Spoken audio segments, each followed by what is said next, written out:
পৃথিবীর সব দেশ এখন প্লাস্টিকের নোট বানাচ্ছে, আর এখন পাকিস্তানও প্লাস্টিকের নোট তৈরি করার জন্য অ্যানাউন্সমেন্ট করে দিয়েছে। কিন্তু কি প্লাস্টিকের নোট কাগজের নোটের থেকে ভালো? হ্যাঁ, অবশ্যই ভালো। সবচেয়ে প্রথমে আমরা যখন কাগজের নোট হাতে নিই, তখন আমাদের হাতের খারাপ ব্যাকটেরিয়া কাগজে লেগে যায়।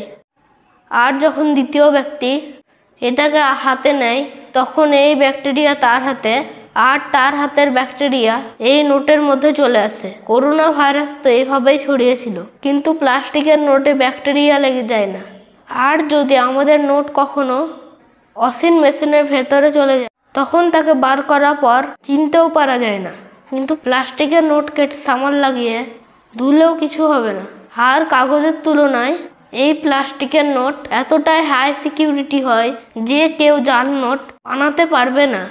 আর এই প্লাস্টিকের নোট কাগজের নোটের থেকেও হালকা হয়। তাহলে কি ভারতেও প্লাস্টিকের নোট তৈরি করা দরকার? কমেন্টে জানাবেন।